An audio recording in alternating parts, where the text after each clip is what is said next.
Get ready to laugh. Comedian J.J. Barrows is bringing her sharp, relatable stand-up to the Jones Center in Springdale. That's right, and she's joining us now to tell us what to expect. Hey, thanks Hey. for joining us. Thanks for having me. I'm excited to be here. Halfway ready, but I'm here. Yeah. You know what? You look fabulous. You do. And I have Thank to you. ask, so for folks who might not yet be familiar with your comedy, how would you describe your style? Definitely storytelling, heavy on the stories, life experiences, awkward experiences. It's just awkward, I feel like, being a human these days. For me, I'm on a new journey being a mom. I grew up in the South. I've lived in California, Chicago. So there's all these like life experiences of experiencing different, even just like cultures within our own country. And so I think for me, it's just navigating those awkward human experiences and bringing levity to them and kind of getting to the point that we're all, though different, we have so many similarities as humans as we navigate this kind of awkward, funny life that we're in. Yeah. Totally. What do you think makes live comedy such a fun experience? There's nothing like live comedy. I think it's because laughter is contagious. And man, sitting in a room full of strangers and just laughing at the same thing, even that connects you. You don't realize like there's things that you can relate to over the things that you're finding funny, whether it's because you've been through it or you know what that's like or you know someone who has. And so I think it unites us. I think you laugh harder when you hear laughter. There's a whole psychology behind a comedy show, you know, sitting in your living room watching it on TV. For sure, you might chuckle out loud, but there's nothing like hearing laughter erupt around you that just gives you the freedom to just like let it out. Let and it it's out. contagious and it's the best sound in It the is world. contagious. Exactly. I was just about to say it's super contagious. Now, I know that you talked earlier about your style, relatable, kind of talk about navigating the awkwardness of life. So without giving too much away, what other kind of themes are you kind of pulling from for this show?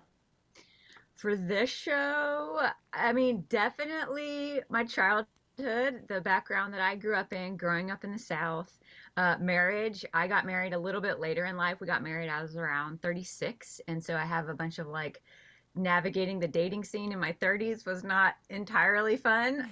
But I'm sure people can relate to being in that season of life. And then getting married is its own journey and you're kind of like starting your life. You're used to living one way your whole life, and then all of a sudden you're sharing it with someone else who has a lot of questions and curiosities about why you do things the way that you do, and that's its own journey. And then motherhood is my newest one, and my toddler for sure gives me lots of new material these days. Yeah. Well, you mentioned this earlier. Comedy is all about connection. How does a crowd's energy maybe change the way you perform a set? Oh yeah, I definitely feed off of the crowd, and so it's interesting about comedy is no audience is ever the same. And so you can never get like too comfortable or confident in what might work over here or might not work over here. And so if the crowd is loving it and I'm feeling it, I can feel my energy and even my mannerisms or my body movements. It's like I get into it and I'm like, yeah, it's like almost like I'm also responding in real time, like we're having a conversation versus if they're not feeling it, it feels a little more like tense and awkward, and you kind of just have to figure out how to keep moving forward Yeah. and pretend like it's going good as opposed to just it naturally kind of like feel like it's going good. So the audience definitely plays a big part, which is why with comedians it's super important to just respect and value the audiences because we can't do it without them. Yes. Absolutely. How would you encourage folks, if they're not convinced already, to come out and see the show? Oh, y'all, just take a night out, have some fun.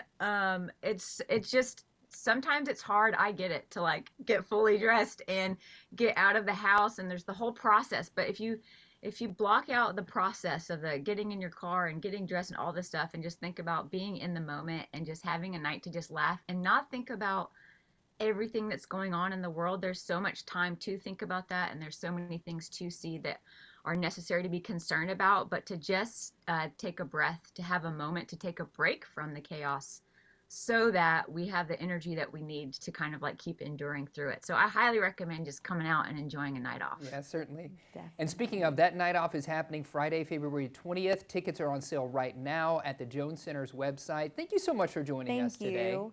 Thanks for having me. I hope I see y'all out there. Yeah, absolutely. Yes, We'll see you in a couple absolutely. weeks for sure. And stay